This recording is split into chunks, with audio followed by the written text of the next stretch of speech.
Why are you here? You're here to outwork. You're here to outtrain. You're here to win.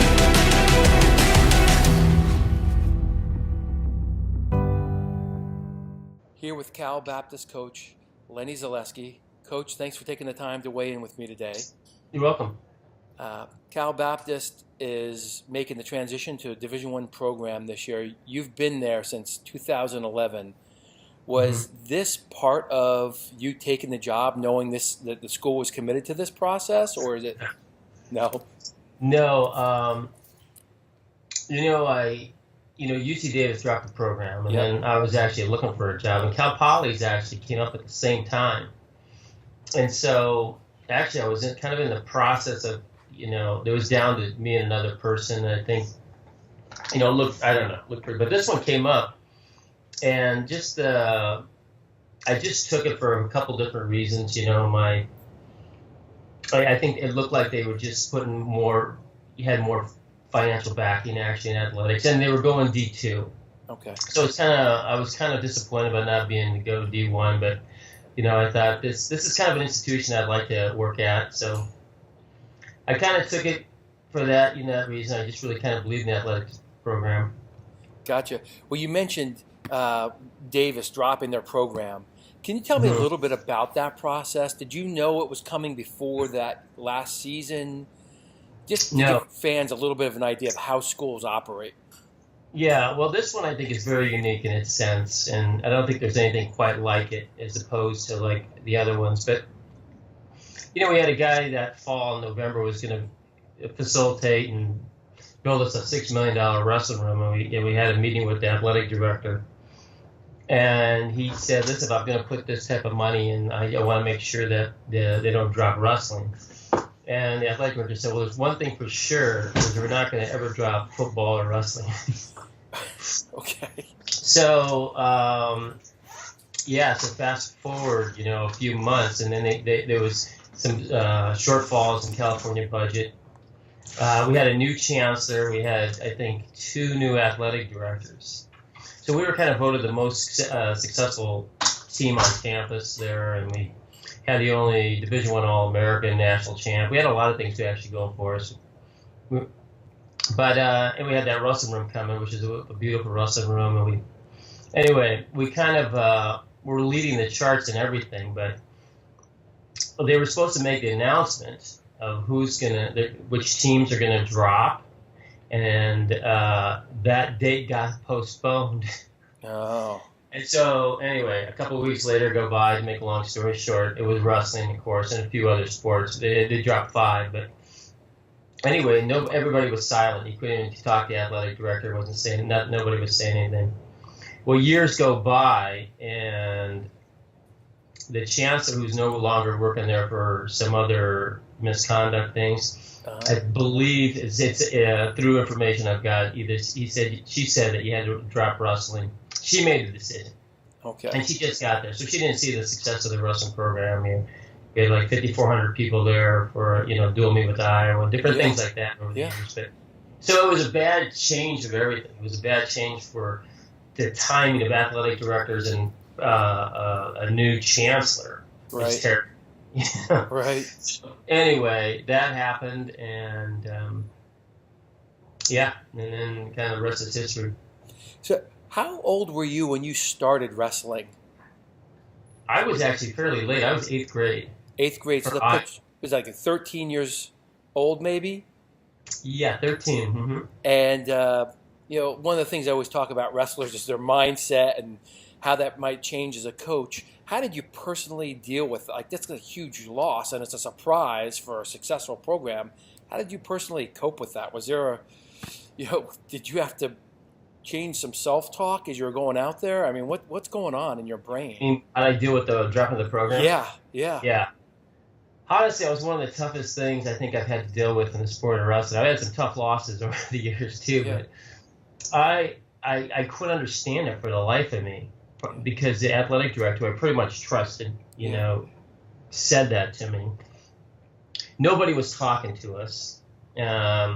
So we actually we gathered a bunch of people, a lot of supporters, and we tried to kind of, we did our best to fight for the program. But you take on the whole UC system when that happens. You don't take on UC Davis. Right. You take on Berkeley, UCLA. I mean, they got one thing, and it's very difficult and very political. Yeah. And no lawyer wants to go against the UC system. Right. Because they can never go, be hired by UC system either. So, but we had a pretty good plan. Mike Moyer helped quite a bit with that. He can, he was pretty impressed with our plan. But yeah, I actually really felt, you felt like though I thought what we did those few years were just great. Our APR was like 1,000 for the last 3 years.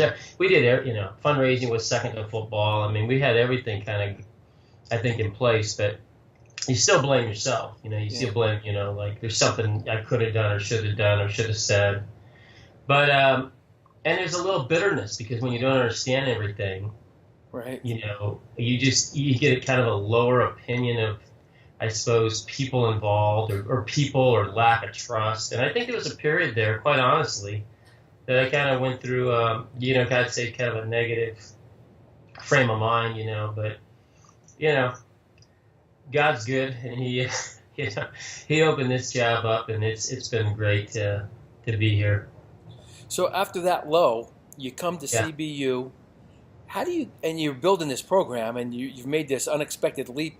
I mean, when you took the job all the way to being a D1 school this year, Right. How do you keep your competitive fire going? Because you've been at this for a while. Well, I don't know if it's something just innate, but I get excited when kids get excited and when they win and when they work for something. The truth of the matter is I really don't feel much different than I did years ago. So, but all that, all that keeps me going. I like working with kids. I like working with, trying to help them, accomplish their dreams. And I don't know, it's a good place, just to be, just to work in this type of environment.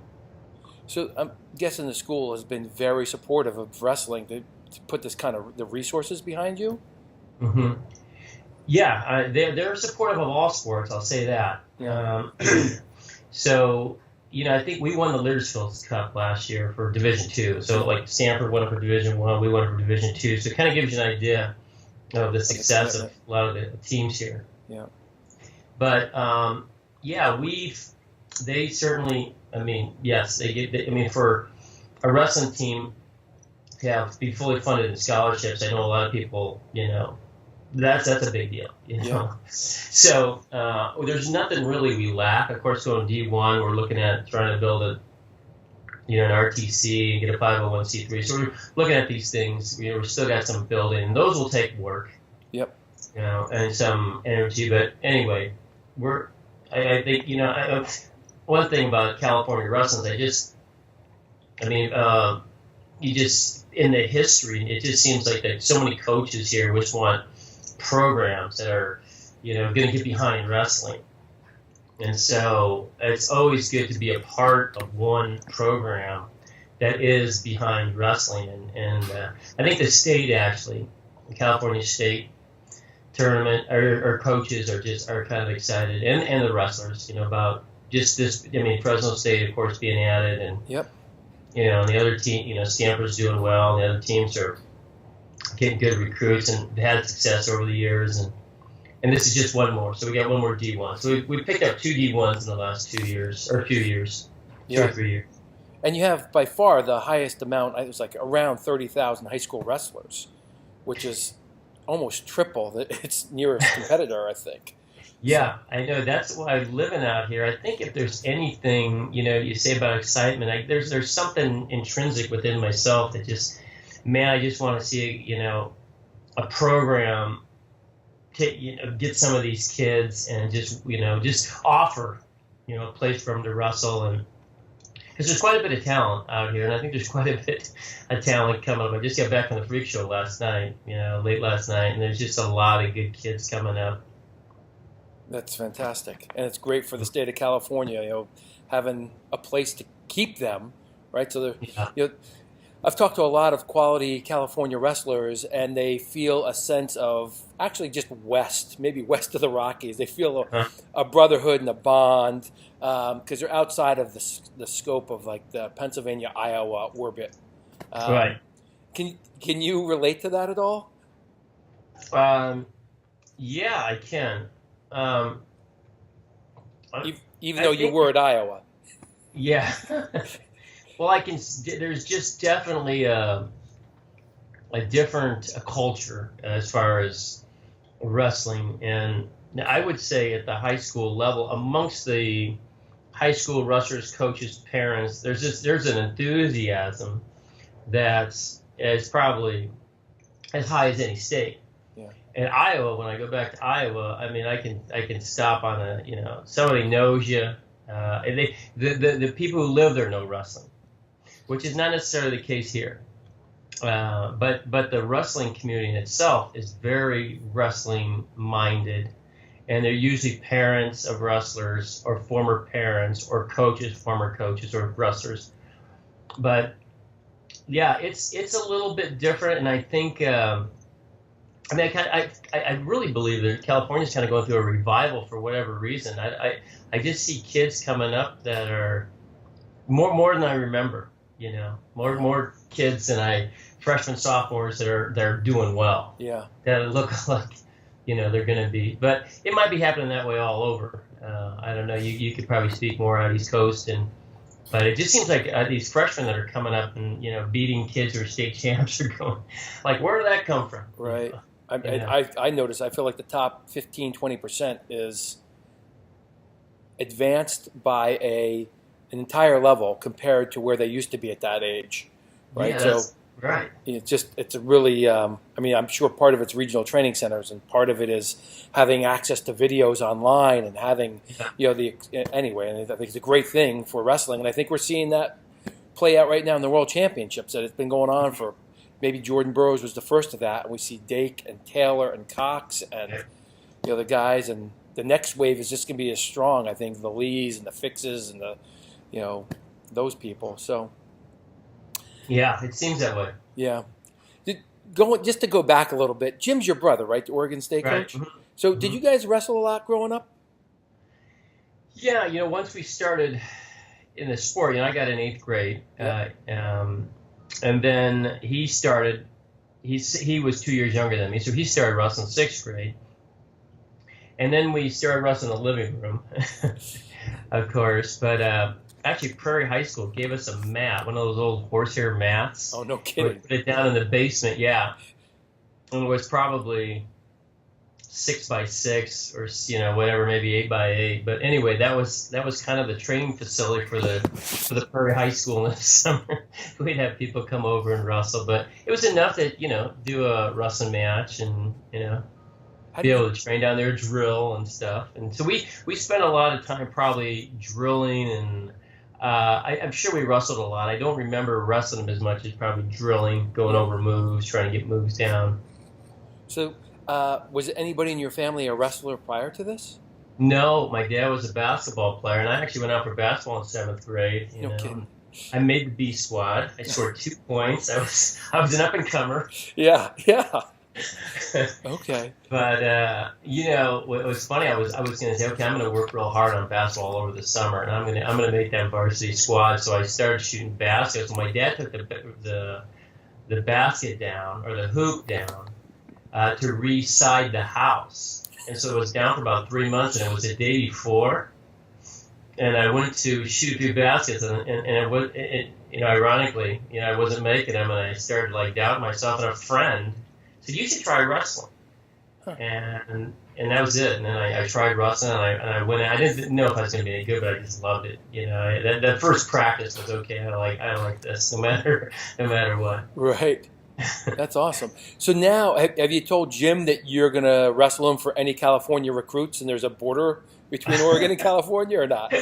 There's so many kids here. He has a few California kids. Yeah. We're wrestling him this year, actually. So they're coming down and wrestling us this year. That's and great. It's probably going to happen every year from here on out. But, he's got Washington and Oregon up there. But, yeah, everybody goes after California recruits. And sure. So how long have you been coaching?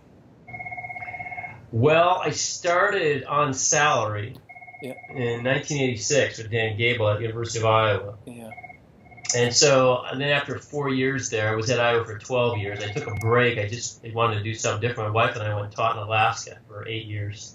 Okay. But I coached up there. Okay. And then actually we had, like, in a small town, we ended up having eight guys go to Division One, and then one guy an All-American for Iowa, and then one match away from being a Division One All-American. Wow. So it's kind of an interesting timing up there as well. So then I went back to Indiana for 2 years, and then had a prep school for a year, and then I've been coaching since 2001 out here.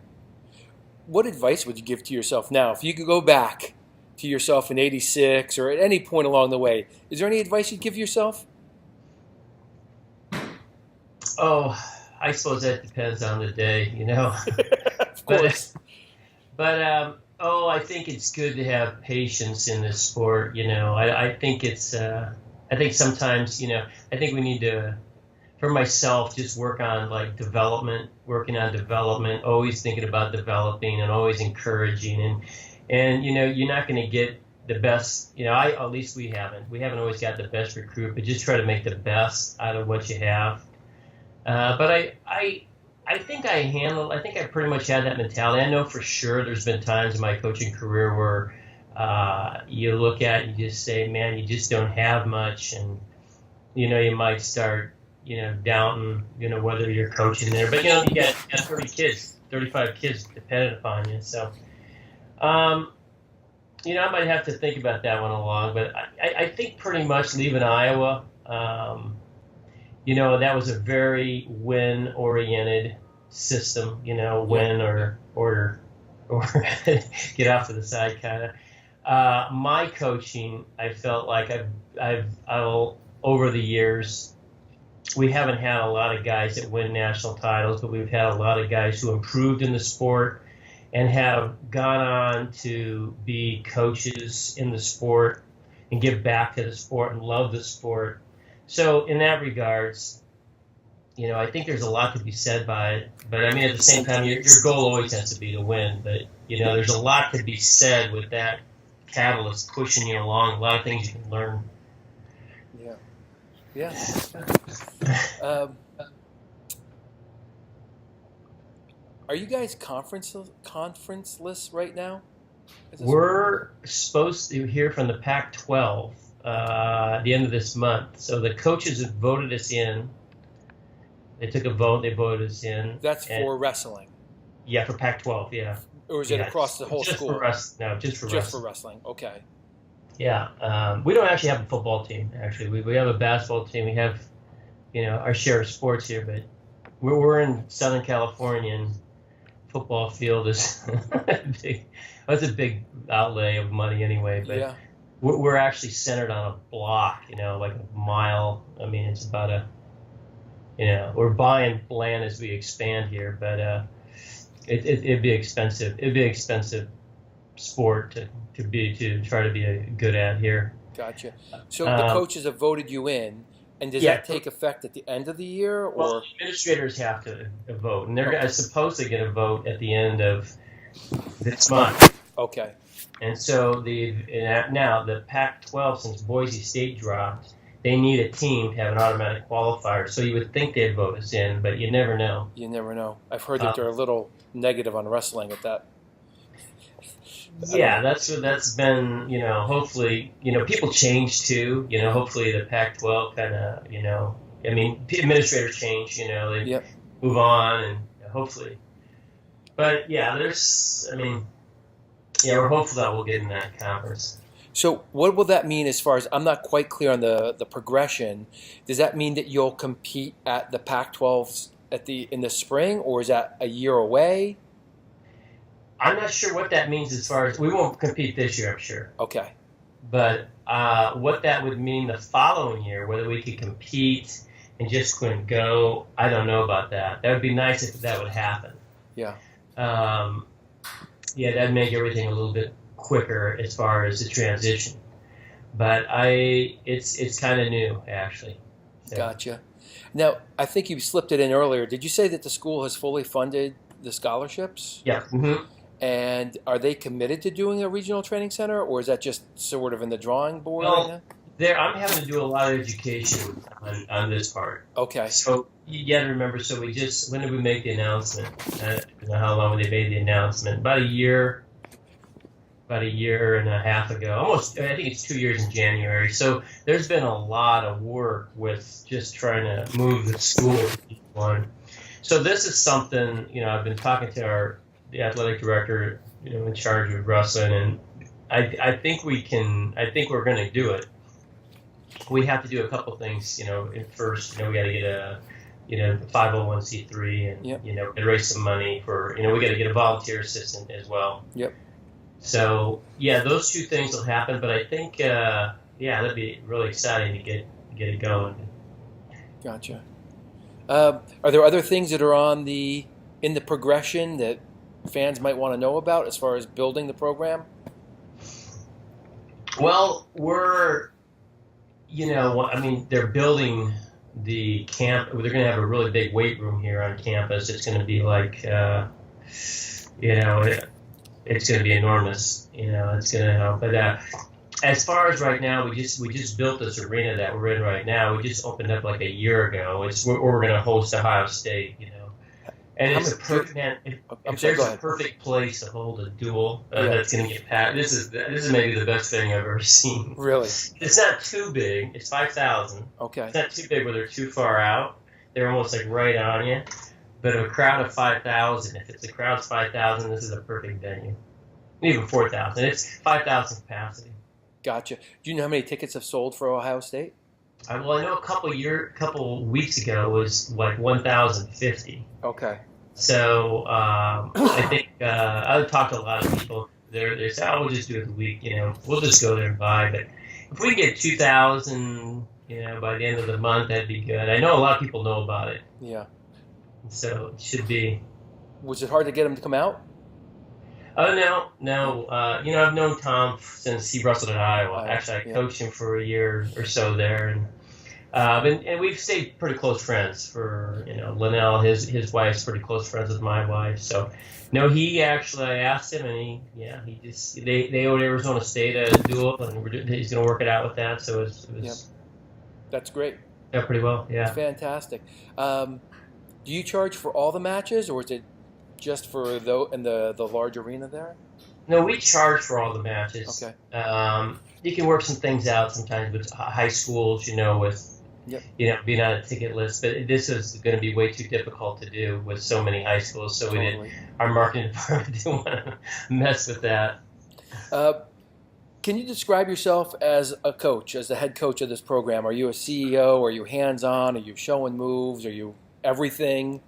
I kind of do everything. I've always enjoyed the technical part and the learning part, but for the most part, the CEO and I got my hands in everything, and I run practice quite often, and the coaches more and men they end up showing a lot of technique on like on the side and different things, and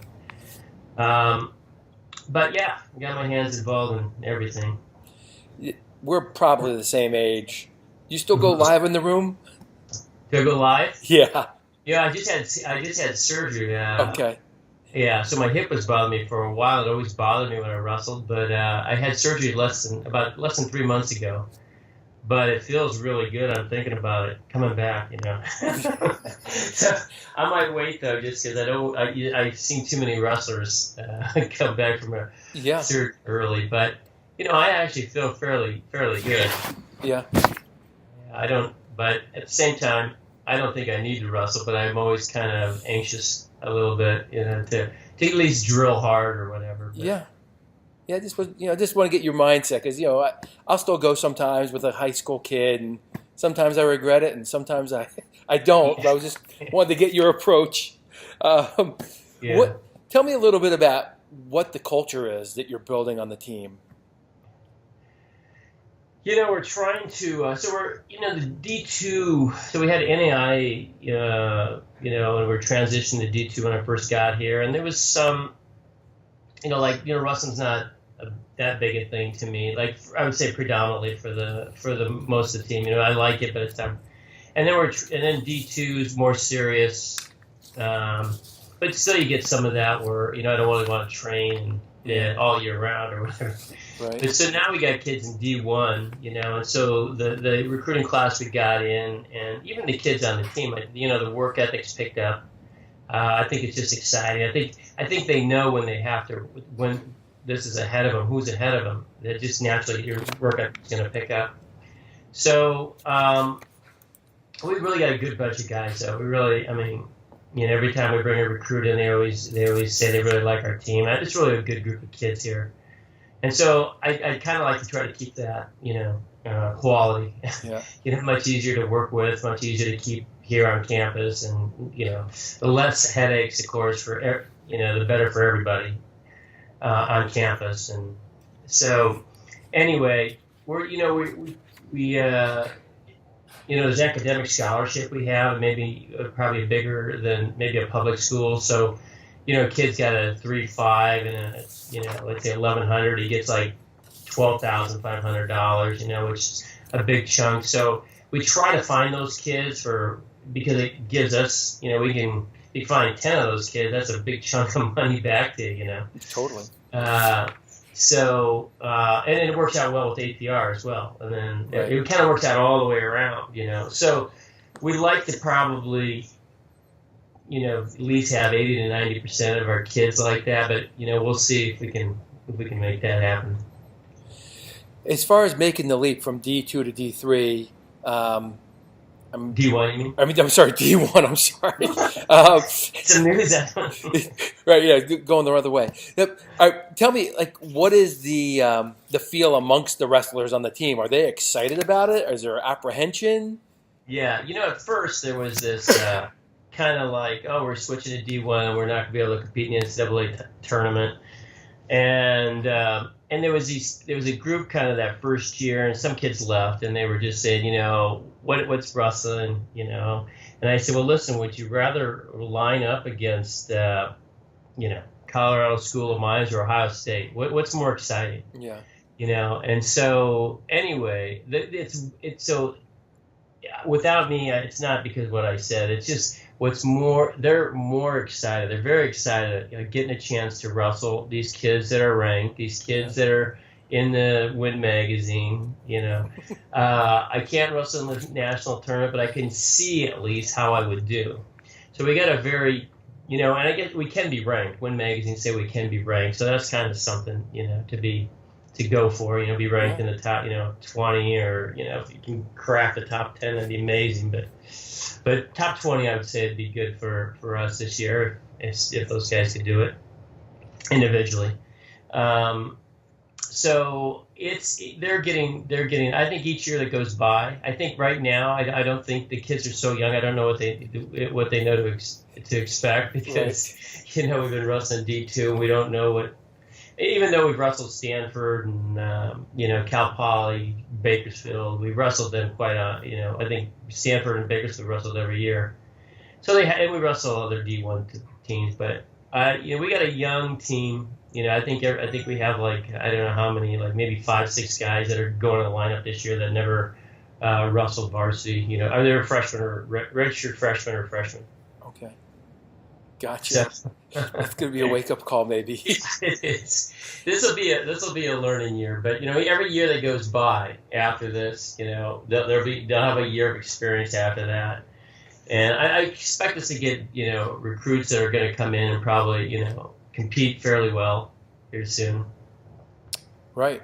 Especially with you have such a vast crop of kids out there that are currently going to wherever, Missouri or Oregon, and all right. So, do you have in your mind? So you've talked about trying to get some kids in the top 20 maybe this year. That would be awesome. Yeah. Do you have some steps in your mind as far as what you need to do to build more excitement, other than just having a D1 program there? This school. I think the feeling that I get is not so much the excitement of let's say wrestling here. It's not so much that. Is this school a good fit? And so there's a lot of with a lot of parents. I'm getting the feeling that they're kind of getting tired of some of the public schools. The agendas they kind of push, and so they kind of are leaning towards a private school. And if you brought your kid up and you went to church, this is kind of a place that would be interesting. But it's a smaller. It's not a. I had one recruit who went to a pretty good school. And he's debating on us or a couple other very good schools, actually probably top 4 or 5 schools. They're definitely in the top 5 actually. And I said, well, how'd you like that school? I go, I said, we're not going to be able to compete with those guys facility wise, And he says, hey, you guys got good facility. He goes, the school was really big. I don't know about that. So our school is 10,000, and everybody kind of lives on campus here. Yep. It's kind of a community here. It's just a whole different feel. So kids, once they get on campus, they like that feeling. And we got 15 to 17 kids in one class to a teacher. So that type of stuff is the appealing stuff. We got great, academic. We just built a brand new engineering building with state of the art. We got aviation. We got architecture. We got a lot of these programs that wrestling men in general So I think it's more the feeling of the campus, the campus culture that's attracting. And honestly, some kids are attracted to Southern California. Our winters are 70 degrees. And so it's a nice place to train actually over the summer. We can open up our door. In the wrestling room and train and stuff like that. Gotcha. Do you have any plans for outside matches? I mean, it's been kind of the rage in college wrestling. Any thoughts? Well, we started that. I don't know if we started it necessarily. I inherited one at Davis. So when I first got there, they had this outdoor match. And so I don't know if we did one other after that, but then I know Cal Poly did. They did a few. But anyway, we did one out here, and we quote unquote set the record because I kind of called up what's the highest, and I was asking these people who did it what's their highest attendance, and they said it was around 1,100 to 1,500. I heard the highest, so we got 3,000. Wow. And so we I think there was like an article or something published that we set the kind of unofficially or officially set the record, and then Iowa ends up beating it, just barely beating it. Probably like 40,000, 42,000, just barely. Right. Which we couldn't put that many people on campus. Right. Interesting. Do you find that the weather maybe distracts the kids at all, or not? I used to think that. I used to think because Cal Poly beat us actually in a dual meet one year, and then they kind of, didn't finish as strong. I've always finished strong, but there was always this thought about that they get distracted.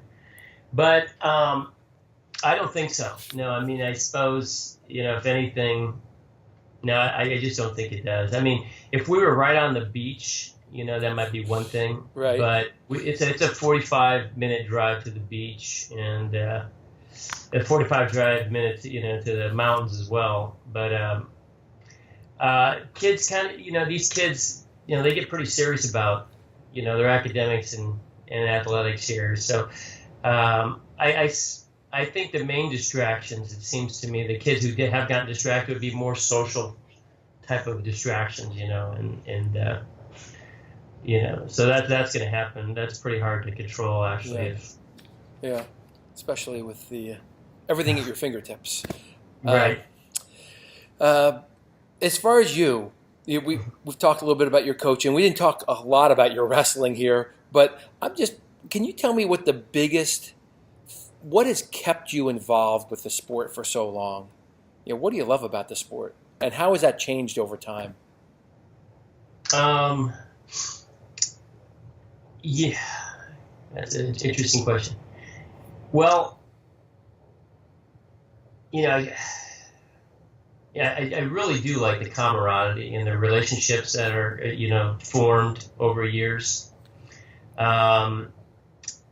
I think anytime you have a goal, and it's a serious goal, and it's a goal that's going to take a lot of work, and it's a goal that's really hard to do, and we're going to set out, but we're going to try to do it, and then in that process, you're going to fall short many times, but you keep putting your shoes back on and getting up and going after it again, and just learning to overcome disappointment, overcome setback.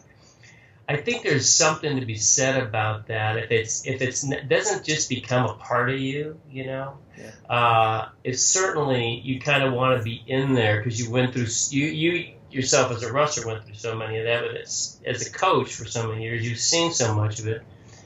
So I think there's a big part of that, actually. But once you're in it, it just seems.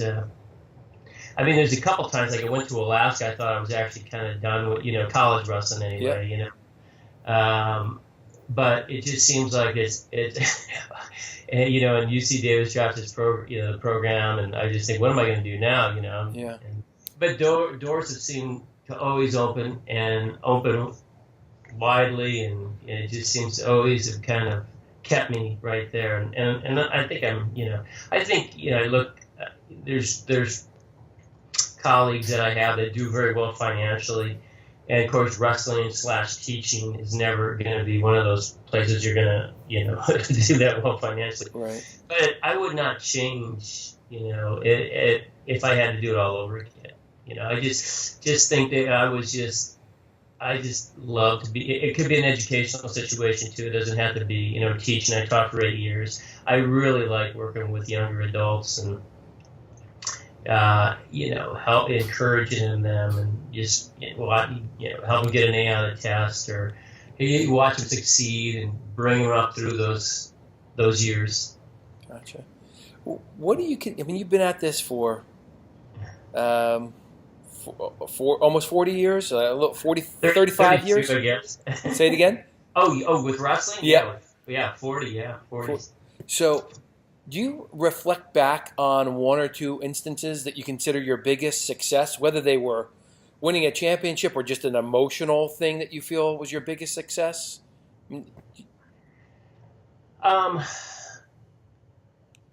It's kind of odd, I suppose, in many respects, but I think I focus probably when I think back, and I think about where are the times that I came up short, and what were some of the reasons for coming up short, and is that transition to helping these particular individuals? The thing I suppose I'm most happy about, as far as individually, the Iowa State title was something I really never thought I would win. Ninth grader, I couldn't even make the varsity team. To win it, to win a state tournament title anywhere, but especially back in Iowa those years, it was very difficult. So I really had a great feeling about that. It was a huge sense of accomplishment. And then I was, I think, 6th the year before, and then I won the high school nationals actually that summer when I committed. But those are probably like some of the, I think, just because it's local, and there's something about your local community, the people you grew up with, patting you on the back and being proud of you.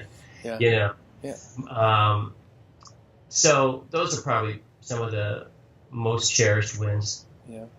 Do you find that kids have changed much? I have a friend who's been coaching for almost as long as we have, and he says it's not. Kids haven't changed, parents have changed. Do you have any thoughts on this? Yeah, I think there's some things that have changed. Of course, we didn't have the cell phones. Yeah. We didn't have the video games. I think some of the kids migrate to that, in downtime. I know that. It's very obvious, actually. And so in that respect, you're kind of dealing with that time and a little bit different mentality where we might go out and try to do something a little bit more, physical or get in trouble more maybe. Yeah. But, I think the parents, what I've noticed, and I noticed it, my son played soccer, and I noticed the same trait in the soccer parents as the wrestling parents, is that they feel like there's this pressure on the parents to get their kid a scholarship.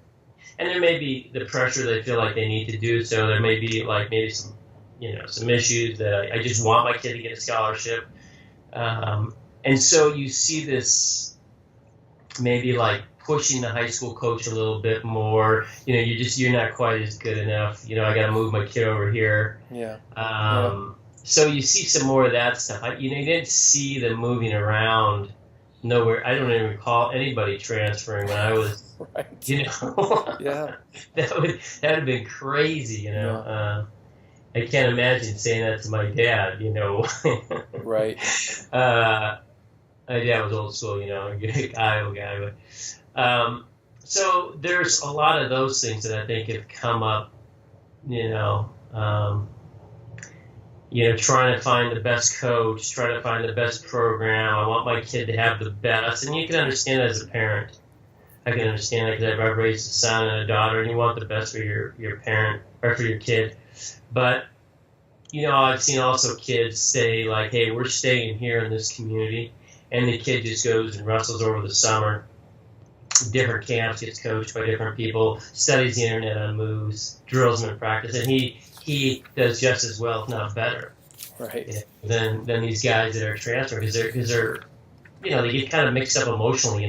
My friends are back at the other school. I grew up with those kids. There's a few different things to come in mind, but I think the kids, I think they're people are people. There's a few different things in culture. I'm sure. People told me, farmers told me that you're way different than I was. Right. Right. So, every generation's different. Yeah. Any last words for CBU fans or wrestling fans? Well, hey, I would really like to pack this place if we could. I don't know if a venue's ever been packed for college wrestling here. Yeah. And there was UCLA used to have wrestling here, but there's nothing ever been said about a venue being packed. But this venue has never been packed before. Okay. So I think how cool would that be to have wrestling instead of any other sport pack a venue that's only a little bit over a year old. So anyway, maybe it might resound a little bit. I'd like to kind of get that out amongst the California wrestling community so they can use it as they wish. I'll try to broadcast it as well and hope to provide some coverage for you guys this season. Thanks for taking the time. You're welcome. Catch up with you soon. Okay, well, thank you.